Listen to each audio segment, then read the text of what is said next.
ദൈവത്തിൻ്റെ ധന്യനാമം വാഴ്ത്തപ്പെടുമാറാകട്ടെ. പ്രവചനങ്ങളുടെ കനിയായിരിക്കുന്ന വെളിപ്പാട് പുസ്തകം, അതിൻ്റെ പഠന പരമ്പരയിലേക്കാണ് നമ്മളിന്ന് പ്രവേശിച്ചിരിക്കുന്നത്. ആ പഠനത്തിലേക്ക് ഏവർക്കും ക്രിസ്തുയേശുവിൻ്റെ ധന്യനാമത്തിൽ വന്ദനം അറിയിക്കുന്നു. വെളിപ്പാട് പുസ്തക പഠനത്തെക്കുറിച്ച് വളരെയധികം താല്പര്യമുള്ളവരാണ് ദൈവസഭയിലുള്ള പ്രിയപ്പെട്ടവരൊക്കെ. ഭാവി കാലത്ത് എന്ത് സംഭവിക്കും എന്നുള്ള ഒരു വലിയ ചിന്ത മനുഷ്യന്റെ ജീവിതത്തിലുണ്ട്. ഭാവിയിൽ എന്താണ് സംഭവിക്കാൻ പോകുന്നത്? ആ വിഷയത്തോടുള്ള ബന്ധത്തിൽ ചിന്തിക്കുമ്പോൾ നമുക്ക് നമ്മുടെ ഭാവിയെക്കുറിച്ച് അറിയാൻ വളരെ താല്പര്യമുണ്ട്. എന്തായിരിക്കും നാളെ സംഭവിക്കുന്നത്, മക്കളുടെ വിഷയങ്ങൾ എന്തായിരിക്കും എന്നുള്ള വിഷയങ്ങളെക്കുറിച്ചൊക്കെ അല്ലെ നമ്മുടെ ഭാവി എന്തായിരിക്കും എന്നറിയാൻ വളരെ താല്പര്യം നമ്മൾ കൊള്ളാറുണ്ട്. എന്നാൽ വെളിപ്പാട് പുസ്തകത്തിൽ രേഖപ്പെടുത്തിയിരിക്കുന്ന ഭാവി കാലം എന്ന് പറയുന്നത് ഒരു വ്യക്തിയുടെ കാര്യത്തെക്കുറിച്ചല്ല രേഖപ്പെടുത്തിയിരിക്കുന്നത്, ഒരു രാഷ്ട്രത്തിന്റെ കാര്യത്തെക്കുറിച്ചല്ല രേഖപ്പെടുത്തിയിരിക്കുന്നത്, ഒരു സമൂഹത്തിന്റെ കാര്യത്തെക്കുറിച്ചല്ല രേഖപ്പെടുത്തിയിരിക്കുന്നത്. രേഖപ്പെടുത്തിയിരിക്കുന്നത് ദൈവം അവന്റെ സ്വരൂപ സദൃശ സൃഷ്ടിച്ച മനുഷ്യന്റെ ഭാവി എന്തായിരിക്കും എന്നുള്ളതാണ് രേഖപ്പെടുത്തിയിരിക്കുന്നത്. ഇപ്പോൾ വെളിപ്പാട് പുസ്തകത്തിന്റെ പഠനം ഒരിക്കലും ദാനിയേൽ പ്രവചനത്തുമായിട്ടുള്ള ഒരു താരതമ്യ പഠനമല്ല. പലരും വെളിപ്പാട് പുസ്തക പഠനത്തെക്കുറിച്ച് ചിന്തിക്കുമ്പോൾ പലരും പറയുന്നത് അല്ലെങ്കിൽ വെളിപ്പാട് പുസ്തകവും ദാനിയേൽ പ്രവചനമായിട്ടുള്ള താരതമ്യ പഠനമാണോ എന്നുള്ളതാണ്. അതല്ല എന്ന് പ്രാരംഭത്തിൽ തന്നെ ഞാൻ നിങ്ങളെ അറിയിക്കുന്നു. ദാനിയേൽ പ്രവചനം 10-ാം അധ്യായം 14-ാം വാക്യത്തിൽ പറയുന്നത് നിന്റെ ജനത്തിന് ഭാവി കാലത്ത് സംഭവിക്കാനുള്ളതാണ് ദാനിയേൽ പ്രവചനം. ഇസ്രായേൽ ജനത്തോടുള്ള ബന്ധത്തിൽ എന്താണ് സംഭവിക്കുന്നുള്ളതാണ് ദാനിയേൽ പ്രവചനത്തിൽ പറഞ്ഞിരിക്കുന്നത്. എന്നാൽ വെളിപ്പാട് പുസ്തകത്തിൽ പറഞ്ഞിരിക്കുന്നത്, വെളിപ്പാട് പുസ്തകം 4-ാം അധ്യായം 1-ാം വാക്യത്തിൽ മേലാൽ സംഭവിക്കാനുള്ളത്. അത് ഇന്നവർക്കെന്നല്ല പറഞ്ഞിരിക്കുന്നത്, ഇസ്രായേൽ ജനത്തിൽ സംഭവിക്കുന്നതിനെ കുറിച്ചല്ല. പൊതുവായിട്ട് എന്താണ് സംഭവിക്കുന്നത്, മനുഷ്യൻ എന്ത് സംഭവിക്കും, ദൈവം സൃഷ്ടിച്ച വിവേക കൊടുത്ത് സൃഷ്ടിച്ച അവന്റെ സ്വരൂപസാക്ഷിലാക്കിയ മനുഷ്യന് എന്താണ് ഭാവിയിൽ സംഭവിക്കാൻ പോകുന്നത് എന്നതിനെ കുറിച്ചാണ് വെളിപ്പാട് പുസ്തകത്തിൽ രേഖപ്പെടുത്തിയിരിക്കുന്നത്. അപ്പോൾ അതുകൊണ്ട് ആ ഒരു കാഴ്ചപ്പാടിൽ വേണം നാം ആർക്കൊക്കെ എന്തൊക്കെ സംഭവിക്കുന്നു എന്ന് പറഞ്ഞാൽ, ദൈവത്തെ അറിയുന്നവർക്ക് എന്ത് സംഭവിക്കും, ദൈവത്തെ അറിയാത്തവർക്ക് എന്ത് സംഭവിക്കും എന്നുള്ള വിഷയത്തെയെല്ലാം വളരെയധികം ആധികാരികമായി രേഖപ്പെടുത്തിയിരിക്കുന്ന ഗ്രന്ഥമാണ് വിശുദ്ധ തിരുവെഴുത്ത്. അതിൽ പ്രത്യേകിച്ച് വെളിപ്പാട് പുസ്തകം എന്നുള്ളത് 66 പുസ്തകങ്ങളിലെ അവസാന പുസ്തകം. AD 90-ൽ പത്മോസ് എന്ന ദ്വീപിൽ വെച്ച് ദൈവം മറനീക്കി യോഹന്നാൻ എന്ന സ്നേഹത്തിന്റെ അപ്പോസ്തലനെ മറനീക്കി പ്രദർശിപ്പിച്ച കാര്യങ്ങളെല്ലാം അത് രക്തചുരുക്കമായി അക്ഷരങ്ങളായി കുറിക്കപ്പെട്ടതാണ് ഈ വെളിപ്പാട് പുസ്തകം എന്നുള്ളത്. അതിനെ രേഖപ്പെടുത്തി അത് അന്ന് ഈ ഏഷ്യ മൈലിലുണ്ടായിരുന്ന 7 സഭകൾക്ക് അയച്ചു കൊടുക്കുന്നതിനെ കുറിച്ച് ഉള്ള ദൂതുകളാണ് ഇതിൽ രേഖപ്പെടുത്തിയിരിക്കുന്നത്. അപ്പോൾ AD 90-ലാണ് ഏകദേശം ഇതിൻ്റെ പ്രദർശനം നടത്തിക്കൊടുത്തത്. ഇത് കാണിച്ചു കൊടുക്കുകയാണ് ചെയ്തത്. മറ്റുള്ള പ്രവചനങ്ങളൊക്കെയും വാക്കുകളാലും ചില സന്ദർഭങ്ങളിൽ അത് ദർശനങ്ങളായിട്ട് കൊടുത്തിട്ടുണ്ടെങ്കിൽ, ഈ വെളിപ്പാട് പുസ്തകം എന്ന് പറഞ്ഞതിൻ്റെ ആരംഭം മുതൽ അവസാനം വരെയുള്ള കാര്യങ്ങളെല്ലാം യോഹന്നാന് അത് പ്രദർശിപ്പിച്ച് ദൈവം കൊടുക്കുകയാണ് ചെയ്തത്. അവൻ അതിനെ കണ്ടതിനെ മുഴുവനും മനസ്സിൽ ഗ്രഹിച്ചിട്ട് അത് അക്ഷരങ്ങളായി കുറിക്കപ്പെട്ട് അത് മാറ്റി പരിശുദ്ധാത്മാവ് പുസ്തകങ്ങൾ രേഖപ്പെടുത്തിയപ്പോൾ, ചിട്ടപ്പെടുത്തിയപ്പോൾ വേദപുസ്തകത്തിന്റെ അവസാന പുസ്തകമായതിനെ ഉൾക്കൊള്ളിക്കുവാനിടയായിട്ടുണ്ട്. അപ്പോൾ ഇതിന്റെ പ്രധാനമായിട്ടുള്ള കാര്യങ്ങൾ നമുക്ക് പത്മോസിനെ കുറിച്ച് നമ്മൾ പഠിക്കാൻ പോകുന്നില്ല. പത്മോസിൽ എന്തായിരുന്നു സ്ഥിതി എന്നോ, അവിടെ ആരൊക്കെ ഉണ്ടായിരുന്നോ, അവിടെ അസ്ഥിത്താഴ് വരെയായിരുന്നോ, കഴുകൻ പറഞ്ഞിരുന്നു എന്നുള്ള നമ്മുടെ വിഷയമല്ല. എവിടെ വെച്ച് എഴുതി, ആരെഴുതി എന്നതിനേക്കാൾ ഉപരിയായി എന്താണ് എഴുതിയിരിക്കുന്നതിനാണ് നാം പ്രാധാന്യത കൊടുക്കുന്നത്. ഇപ്പോൾ ലേഖനങ്ങൾ എഴുതിയ സന്ദർഭങ്ങളും അല്ലെങ്കിൽ അതിൻ്റെതായിട്ടുള്ള കാര്യങ്ങളെക്കുറിച്ചൊക്കെ വേണമെങ്കിൽ നമുക്ക് പഠിക്കാൻ സാധിക്കും. അത് ആവശ്യമുള്ളവർക്ക് പഠിക്കാം. അങ്ങനെ എവിടെയായിരുന്നു പത്മോസ് ദ്വീപ്, അതിൻ്റെ അവസ്ഥ എന്തായിരുന്നു, ആരാണ്, എങ്ങനെയാണ് എന്നൊക്കെയുള്ളതിനെ കുറിച്ചുള്ള, ഇവിടെ ഞാൻ പറഞ്ഞല്ലോ, നമ്മൾ ആരെഴുതി എന്നതിനെക്കുറിച്ചോ അല്ലെങ്കിൽ അതിൻ്റെ സാഹചര്യം ഏത് ദ്വീപിൽ എങ്ങനെയായിരുന്ന സാഹചര്യത്തിലാണ് എഴുതിയെന്നുള്ളതിനെ കുറിച്ചോ ഉള്ള കൂടുതൽ വിശദങ്ങൾ നമ്മൾ പോകാതെ ഈ വെളിപ്പാട് എന്താണ് രേഖപ്പെടുത്തിയിരിക്കുന്നതെന്ന് അറിയുവാനാണ് നാം താല്പര്യപ്പെടുന്നത്. അതേക്കുറിച്ചാണ് നാം പഠിക്കുന്നത്. അതുകൊണ്ട് പത്മോസ് എന്ന ദ്വീപിനെ കുറിച്ചുള്ള കൂടുതൽ വിശദീകരണത്തിലേക്കൊന്നും ഞാനിവിടെ കടന്നു പോകാൻ ആഗ്രഹിക്കുന്നില്ല. ഈ വെളിപ്പാട് പുസ്തകത്തിന് 22 അധ്യായങ്ങളും 404 വാക്യങ്ങളുമാണ് ഉള്ളത്. ഇത് ആർക്കും വായിച്ചു തീർക്കാവുന്ന ഒരു പുസ്തകമാണ്. ഏകദേശം 1.5 മണിക്കൂർ ഉണ്ടെങ്കിൽ വെളിപ്പാട് പുസ്തകം ഒരാവർത്തി വായിക്കാൻ സാധിക്കും. ഏത് ആൾക്കും വെളിപ്പാട് പുസ്തകം വായിച്ചു തീർക്കുവാൻ വേണ്ടി ഏകദേശം 1.5 മണിക്കൂർ മതി. 404 വാക്യങ്ങൾ, 12 അധ്യായം. അപ്പോൾ വായിച്ചു തീർക്കാൻ അധികം സമയമല്ല. പക്ഷെ പലപ്പോഴും ഈ ഒരു പുസ്തകം ആരും തന്നെ കയ്യിലെടുക്കുകയോ വായിക്കുകയോ ചെയ്യാറില്ല. കാരണം അത് അത്രമാത്രം സങ്കീർണമായി രചിക്കപ്പെട്ടിരിക്കുന്നത് കൊണ്ട് അതിലേക്ക് പോകത്തുമില്ല. പിന്നെ ജനിച്ചു വീഴുന്ന കുഞ്ഞുങ്ങൾക്ക് ആരും ബിരിയാണി കൊടുക്കാറില്ല.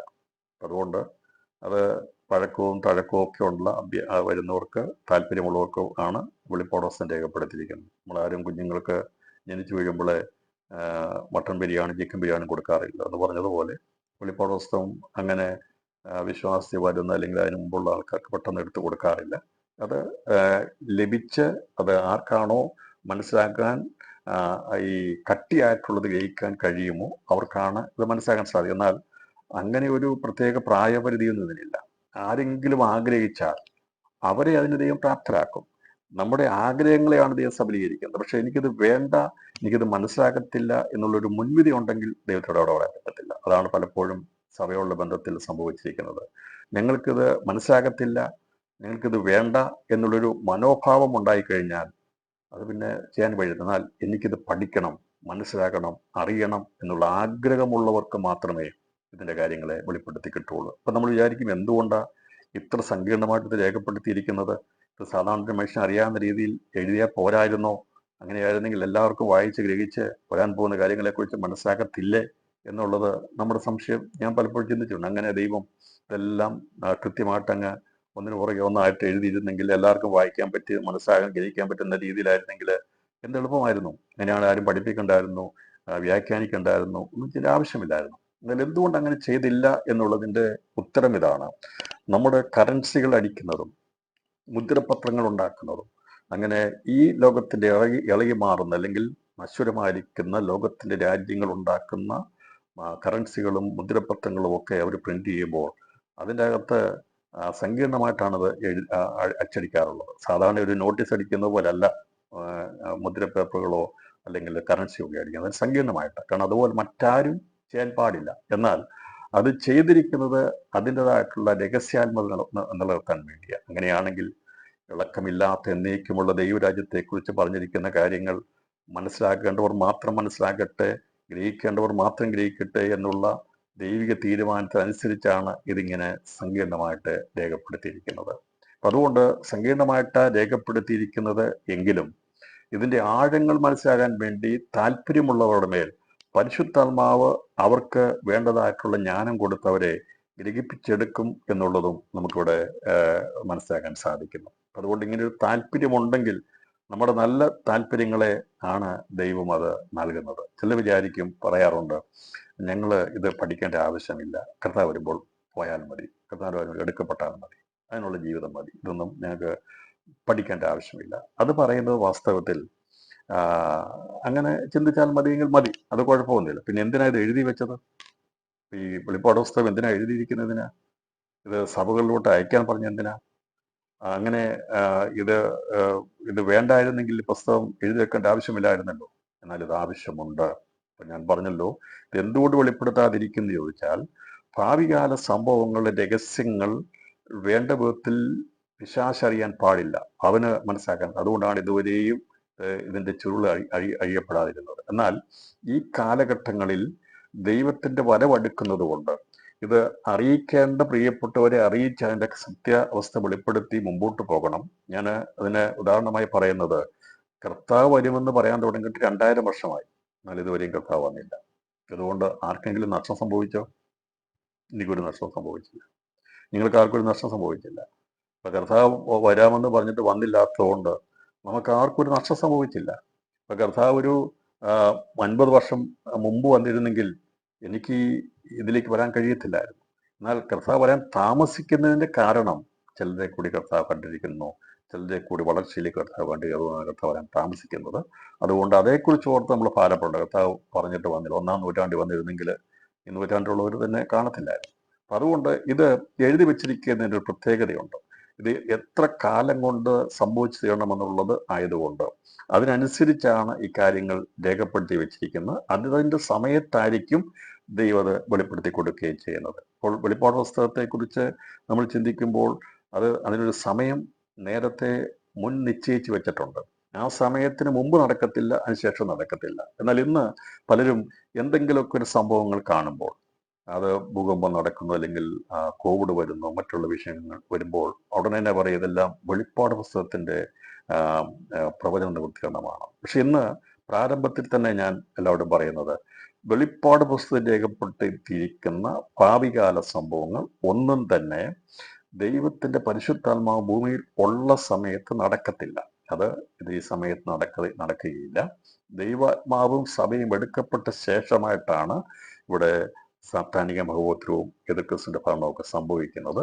അതുകൊണ്ട് വെളിപ്പാട് പുസ്തകത്തിന്റെ ഏതെങ്കിലും ഒരു ഭാഗമാണ് ഇപ്പോൾ നടക്കുന്ന ഭൂകമ്പമെന്നോ അല്ലെങ്കിൽ രാഷ്ട്രങ്ങൾ തമ്മിലുള്ള യുദ്ധമെന്നോ ഒക്കെ പഠിപ്പിച്ചാൽ അത് വചനപരമായിട്ട് അത് കൃത്യതയില്ല എന്നുള്ളത് ഞാൻ പ്രാരംഭത്തിൽ ഓർപ്പിക്കുന്നു. അതുകൊണ്ട് നമ്മൾ ഞെട്ടിപ്പോകരുത്, നമ്മളാരും ഇളകിപ്പോകരുത്. പല പല പഠിപ്പിക്കലുകൾ വന്നിട്ട് അതൊക്കെ അസാധുവാക്കപ്പെടുവാനിടയാത്തന്നു. അങ്ങനെയുള്ള സംഭവങ്ങളൊക്കെ വന്നു പോയി. നമ്മൾ വിചാരിച്ച് ഇതിപ്പോൾ ഇങ്ങനെയാണെന്ന് ചിലരൊക്കെ പഠിപ്പിച്ചു. അങ്ങനെ അല്ല എന്നുള്ളതാണ് നമുക്ക് മനസ്സിലാക്കാൻ സാധിക്കുന്നത്. അപ്പോൾ വെളിപ്പാട് പുസ്തകം രേഖപ്പെടുത്തിയിരിക്കുന്നതിന്റെ കാരണം, ദൈവസഭ എടുക്കപ്പെട്ട് കഴിഞ്ഞാൽ എന്താണ് സംഭവിക്കുന്നത്? എല്ലാവരും പോയാൽ സന്തോഷമായിരുന്നു. പക്ഷേ യാഥാർത്ഥ്യം ഞാൻ പറയാം, ദൈവസഭയിൽ നിന്ന് തികവുള്ളവർ മാത്രമേ കർത്താവിൻ്റെ മധ്യാകാശ പ്രത്യക്ഷത്തിൽ എടുക്കപ്പെടുകയുള്ളൂ. അവനോട് ചേരുവാൻ യോഗ്യതയുള്ളവർ മാത്രമേ എടുക്കപ്പെടുകയുള്ളൂ. നാം മരിച്ച് എടുക്കപ്പെടുകയാണെന്ന് നമുക്ക് അറിയത്തില്ല. എന്നാൽ മറ്റുള്ളവർക്ക് അറിയത്തില്ല എവിടെയാണ് പോയെന്നുള്ളത്. ഇവിടുന്ന് മരിച്ച് മാറ്റപ്പെട്ട് കഴിഞ്ഞാൽ പോകുന്നയാൾ മരണനിലയിലേക്ക് മാറ്റപ്പെടുകയും ചെയ്യുന്നത്. എന്നാൽ കർത്താവിന്റെ വരവ് ഇന്ന് സംഭവിച്ചാൽ ഈ ഭൂമിയിൽ സംഭവിക്കാൻ പോകുന്നത് ഒരു വേർതിരിവ് സംഭവിക്കും. അപ്പോൾ ഇവിടെ തികവില്ലാത്തവരും ഓടി തികവിലേക്ക് എത്താൻ കഴിയാത്തവരും ശേഷിക്കപ്പെടുമെന്നുള്ളതൊരു യാഥാർത്ഥ്യമാണ്. പക്ഷെ അതേക്കുറിച്ച് ആരും ചിന്തിക്കുന്നില്ല. അവിടെയാണ് അങ്ങനെ ഒരു പഠിപ്പീര് ചിന്തിക്കാത്തത് കൊണ്ടാണ് ഈ വെളിപ്പാട് പുസ്തകം മറ്റുള്ള പഠനങ്ങൾക്ക് പ്രസക്തി ഇല്ലാതിരിക്കുന്നതിന് കാരണം അതാണ്. പ്രിയപ്പെട്ടവരെ, നമ്മളെല്ലാവരും കർത്താവ് വരുമ്പോൾ എടുക്കപ്പെട്ടാൽ നല്ലത്, ഏറ്റവും ഉത്തമമായതാണ്. എല്ലാവരും എടുക്കപ്പെടണം. അതാണ് നമ്മുടെ ആഗ്രഹം. എന്നാൽ ഏതെങ്കിലും ഒരു കാരണവശാൽ ഞാൻ പറയട്ടെ, നാം എടുക്കപ്പെട്ടിട്ടില്ല എങ്കിൽ എന്തായിരിക്കും ഭാവി കാലം എന്നുള്ളത് ഇപ്പോഴേ അറിഞ്ഞു വെക്കണം. അതിനുവേണ്ടിയാണ് ഈ വചനം നമ്മളെ പഠിപ്പിക്കുന്നത്. അതുകൊണ്ടാണ് ഈ കാലഘട്ടത്തിൽ പഠിപ്പിക്കുന്നത്. എല്ലാവരും എടുക്കപ്പെട്ട് കഴിഞ്ഞാൽ പറഞ്ഞല്ലോ, ഈ കർത്താവിന്റെ വരവിന് മുമ്പായിട്ട് ഇതിലെ ഒരു സംഭവം നടക്കത്തില്ല. എന്നാൽ ദൈവസഭ എടുക്കപ്പെട്ട ശേഷമായി, പരിശുദ്ധാത്മാവ് എടുക്കപ്പെട്ട ശേഷമായി, സഭ എടുക്കപ്പെട്ട ശേഷമായി നടക്കാൻ പോകുന്ന കാര്യങ്ങളെക്കുറിച്ച് എഴുതി വെച്ചിരിക്കുന്നു. അത് ഇന്നത്തെ സഭയ്ക്കും, അല്ലെങ്കിൽ എഴുതപ്പെട്ട സമയത്ത് എഴുതിയിരിക്കുന്ന സഭകളെ അന്ന് പഠിപ്പിച്ചുകൊണ്ടിരുന്നത് എല്ലാവരും തികവിലേക്ക് എത്തണം. തികവിലേക്ക് എത്താതെ പോയി കഴിഞ്ഞാൽ അവരാരും പാപികളല്ല, തള്ളപ്പെടുന്നവരല്ല. ഒരു ഓട്ടക്കളത്തിൽ ഓടുന്നത് എല്ലാവർക്കും സ്വർണ്ണ മെഡൽ കിട്ടത്തില്ല. എല്ലാവരും ഓടുന്നതിന് വേണ്ടിയാണ്. 30 മേനിയുണ്ട്, 60 മേനിയുണ്ട്, 100 മേനിയുണ്ട്. വിശ്വാസ ജീവിതത്തിന്റെ ഓട്ടത്തിൽ 30ഉം 60ഉം 100ഉം മേനിയുണ്ട്. സ്വർണ്ണ മെഡൽ നേടുന്നവരുണ്ട്, വെള്ളി മെഡൽ യോഗ്യരായുള്ളവരുണ്ട്, അതുപോലെ തന്നെ ബ്രോൺസ് മെഡലിന് യോഗ്യത. അവരാരും കുറ്റവാളികളോ ഭാവികളോ അല്ല. ആ തികവിലേക്ക് എത്താൻ കഴിയാത്തതുകൊണ്ടാണ്. അത് ഞാൻ പ്രാരംഭത്തിൽ പറയാൻ കാരണം, നമ്മളത് ഒരു സ്കൂളിൽ പഠിക്കുന്ന എല്ലാവരും ഡിസ്റ്റിങ്ഷനോടുകൂടി പാസ്സാകത്തില്ല.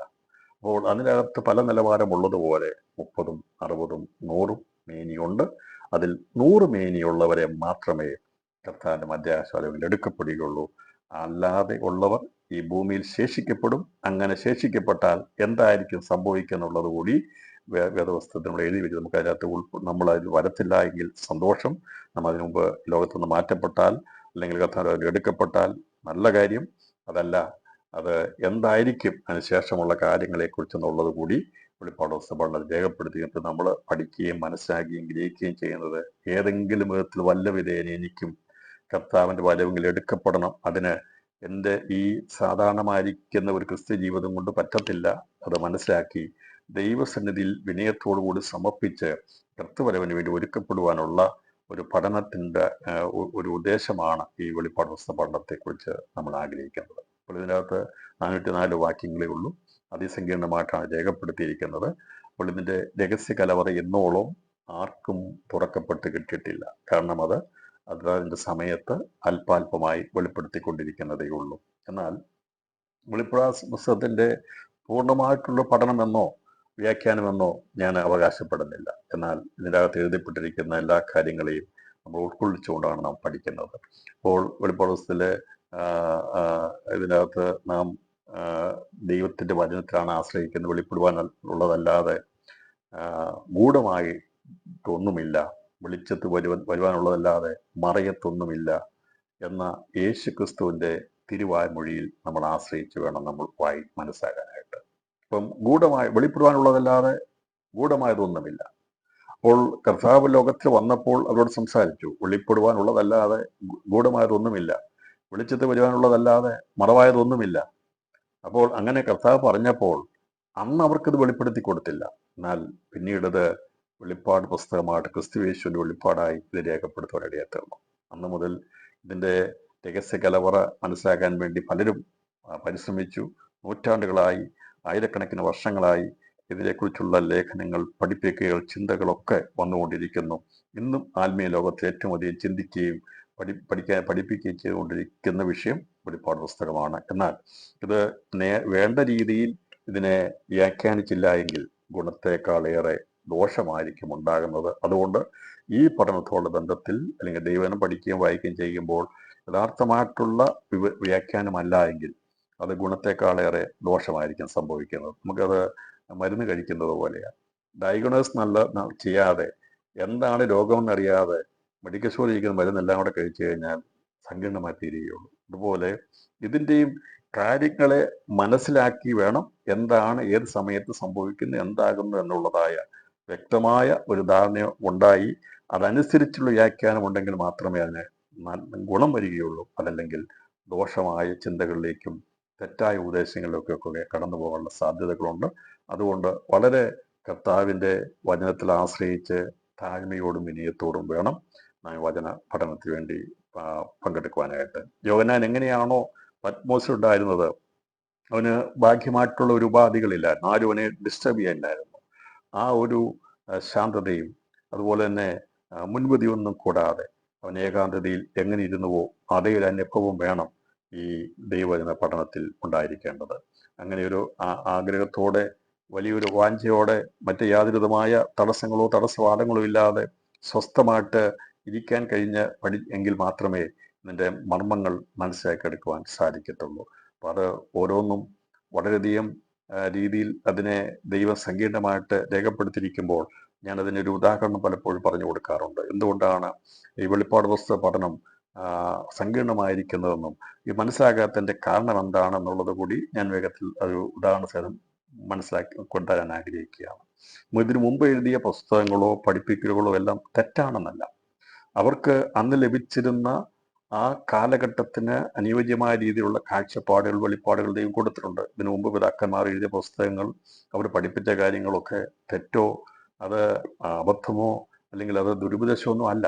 അന്ന് അവർക്കത് മനസ്സിലായ രീതിയിൽ അതിനെ വെളിപ്പെടുത്തുവാൻ ഇന്നും ഈ സമയം അടുക്കുമ്പോൾ അതിൻ്റെ പൂർണ്ണതയിലേക്ക് എത്തുന്നതെന്ന് മാത്രമാണ്. നമുക്കറിയാം, ഈ വീടുകളുടെയൊക്കെ മോഡല് നമ്മൾ വാങ്ങിക്കാൻ കിട്ടും.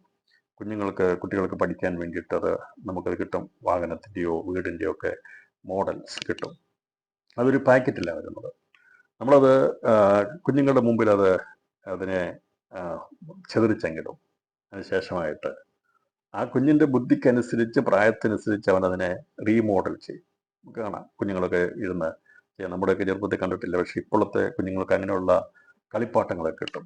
അപ്പം പണ്ട് നമ്മളൊക്കെ പഠിച്ച നമ്മുടെ സമയത്തൊക്കെ ചിരട്ടയ്ക്കകത്ത് മണ്ണ് വാരി കളിക്കുന്ന രീതിയായിരുന്നെങ്കിൽ ഇപ്പം അങ്ങനെയുള്ള അവസ്ഥയൊന്നും അല്ല ഉള്ളത്. ഇന്നിങ്ങനെയുള്ള മോഡലിങ്ങും അങ്ങനെയുള്ള ആധുനികമായിട്ടുള്ള കാര്യങ്ങളൊക്കെയാണ് അവർക്കുള്ളത്. അപ്പോൾ അവരുടെ മനസ്സ്, അവരുടെ ബുദ്ധിയെ വികസിപ്പിക്കാൻ വേണ്ടി ഇങ്ങനെ വാങ്ങിച്ചു കൊണ്ടിരുന്ന ഒരു വീടിൻ്റെ മോഡലാണെങ്കിൽ അതിനെ നമ്മൾ 10, 30, 40 കഷ്ണങ്ങളായിട്ട് ഇട്ട് കഴിഞ്ഞാൽ ആ കുഞ്ഞ് അവിടെ ഇരുന്ന് അതിൻ്റെ ബുദ്ധിക്കനുസരിച്ച് അവനതിനെ റീമോൾഡ് ചെയ്യാൻ വേണ്ടി ശ്രമിക്കും.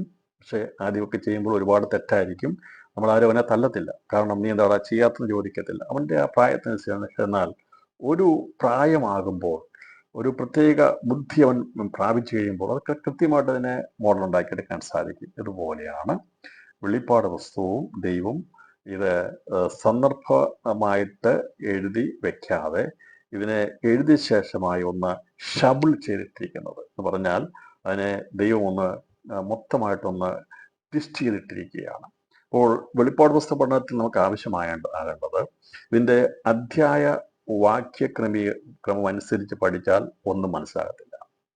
എന്നോട് ഞാൻ പറയാം, വെളിപ്പാട് പുസ്തക പഠനത്തിൽ ആരെങ്കിലും 1-ാം അധ്യായം മുതൽ അവസാനം 22 അധ്യായം വരെ ഇതിൻ്റെ വാക്യ അധ്യായ ക്രമീകരണം അനുസരിച്ച് പഠിച്ചാൽ ഒന്നും മനസ്സിലാകത്തില്ല, മുഴുവൻ കൺഫ്യൂഷൻ ആയിരിക്കും.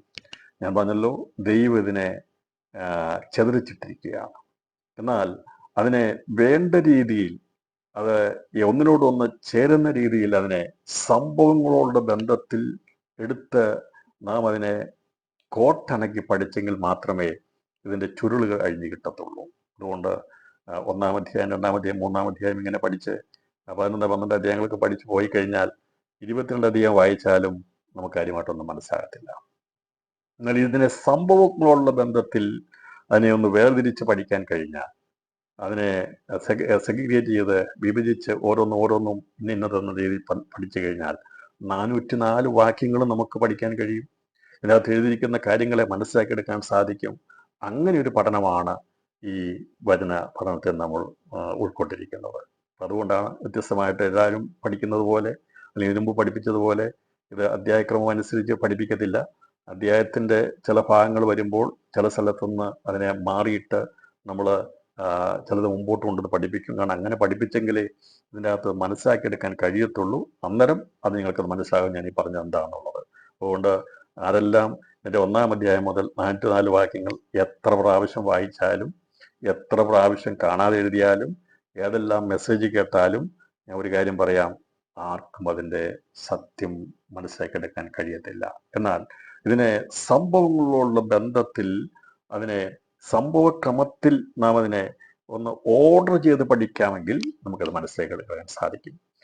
ഈ വെളിപ്പാട് പുസ്തക പഠനത്തിന് വേണ്ടി ഞാൻ ഏകദേശം 5 വർഷം അതിനു വേണ്ടി എൻ്റെ സമയം വേർതിരിച്ചിരുന്നു. 2011 ആരംഭിച്ചിട്ട് 2016 ഈ പുസ്തകം വെളിച്ചം കാണുവാനിടയാത്തുന്നത്.